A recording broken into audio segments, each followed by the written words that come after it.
Əliyev Azərbaycanı get-gedə daha uğurla tanıdır. Əlbəttə, dırnaqarası uğur nəzərdə tuturam. Mədəni dünyada Əliyev rejimi varlı vəhşilər kimi qəbul edilir.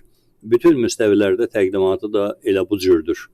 Hətta Şərqi Avropanın ictimai-siyasi çevrələri də get-gedə Əliyev rejiminin simasını bu cür dəqiqləşdirirlər. Niyə hətta deyirəm? Ona görə ki, Əliyev rejimi bir qayda olaraq Şərqi Avropada özünə vasitəçi müttəfiqlər tapmaq, həm də öz korrupsiyasını orada genişləndirmək xətti yürüdürdü. Şərqi Avropa Əliyevin çirkli pullarının gem-bol dövr etdiyi ərazilərdən biridir.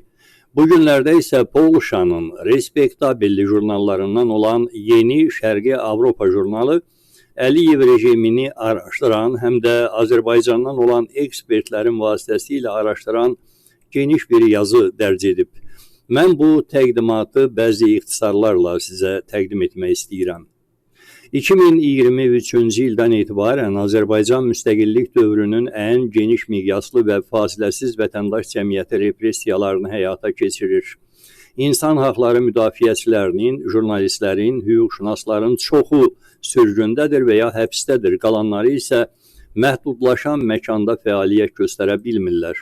2025-ci ildə Human Rights House vətəndaş cəmiyyətinin sürgündə olan nümayəndələri ilə, eləcə də ağır və artan risklərə baxmayaraq Azərbaycanda qalanlarla vəziyyəti müzakirə edib.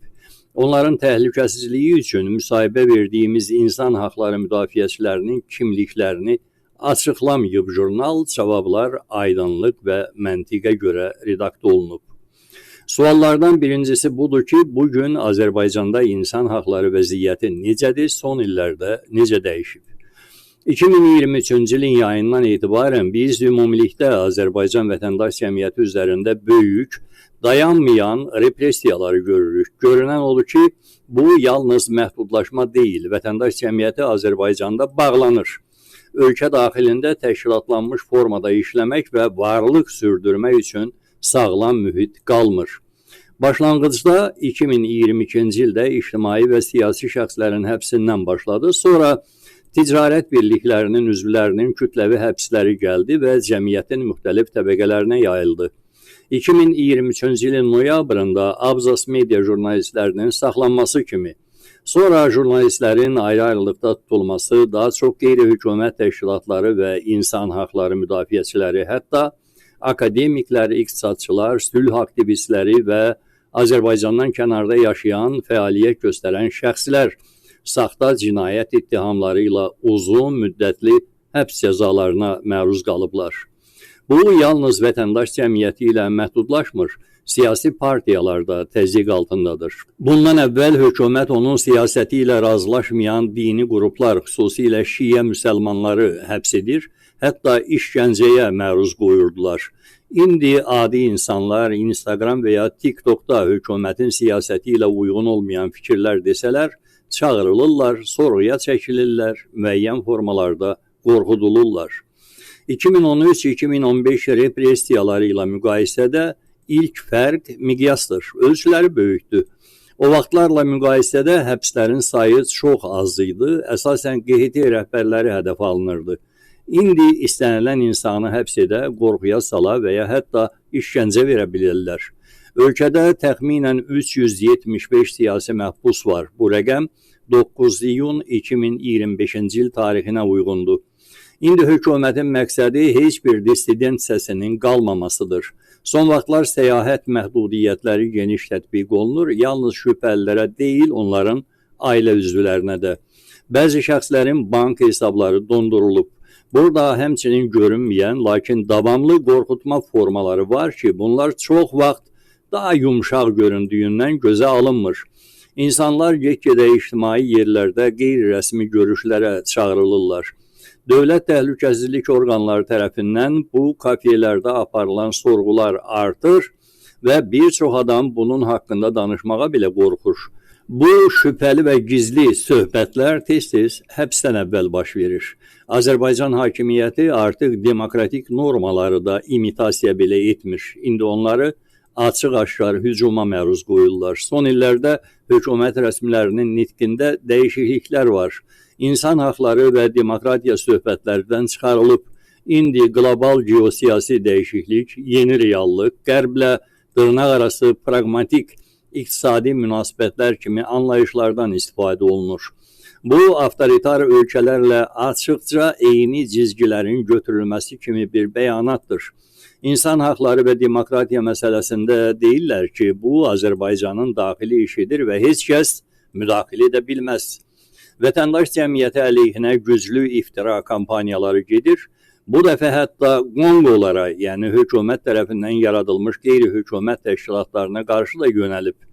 Hazırki narrativ budur ki, vətəndaş cəmiyyətinə artıq ehtiyac yoxdur. Hətta cinsiyyət bərabərliyi kimi neytral mövzular hökumətin 10 illiklər boyu Qonqolar vasitəsilə və beynəlxalq təşkilatlarla əməkdaşlıqda demokratiya dəyərlərinin sürəti kimi istifadə etdiyi mövzular artıq dözümlü deyil. Keçmiş repressiyalarla müqayisədə başqa önəmli fərq budur ki, siyasi məhbusların müdafiəsi və vətəndaş cəmiyyətinin dəstəyi sahəsində hökumətlər və beynəlxalq institutlar tərəfindən güclü qlobal dəstək var idi. Dünyanın bir çox yerində kampaniyalar aparılırdı. Amerikada, Avropada, Evrovizyon zamanı da güclü kampaniya oldu. Həmrəylik o vaxt çox önəmli idi. Müstəqil media və QHT-lər kampaniyalar aparırdı. Beynəlxalq təşkilatlar bizi dəstəkləyirdi və çox sayda qətnamələr qəbul olunurdu.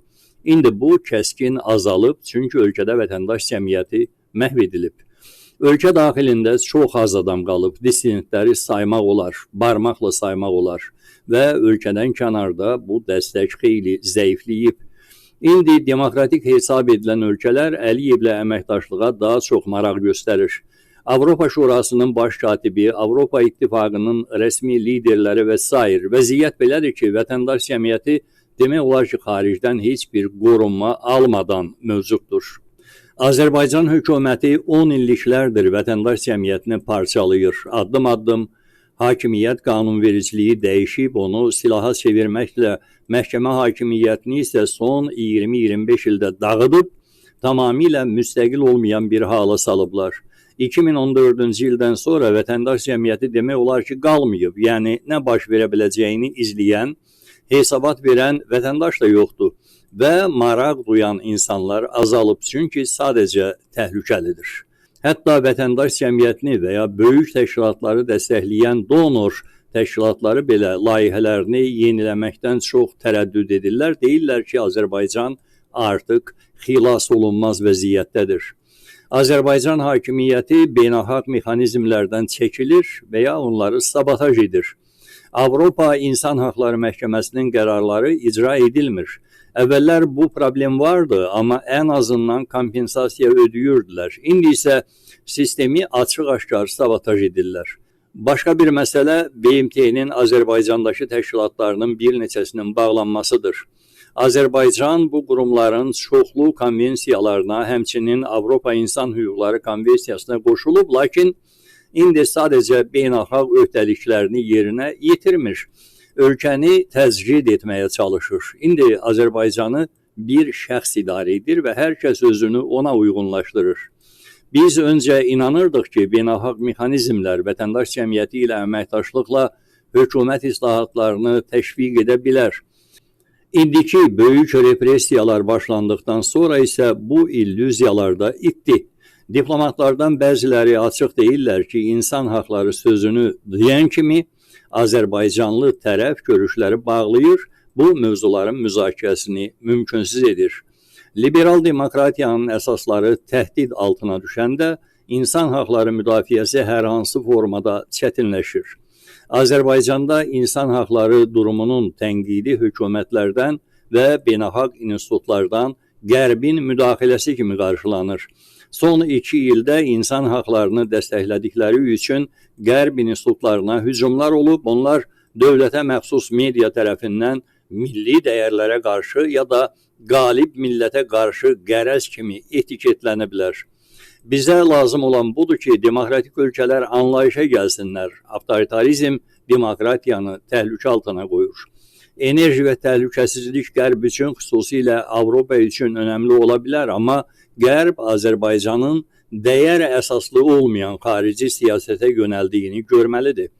Bugünkü Azərbaycan bizə çox böyük bir təhlükə nümunəsi kimi görünür. Xarici siyasətdə işləyə biləcək yeganə argument iqtisadiyyatdır. Neft və qaz Qərb ölkələrinin təzyiqi olsaydı, repressiyalar dayandırıla bilərdi. Bunun yerinə biz xəbər alırıq ki, Almaniyanın dövlət qaz şirkəti Azərbaycanla 10 illik müqavilə imzalayır.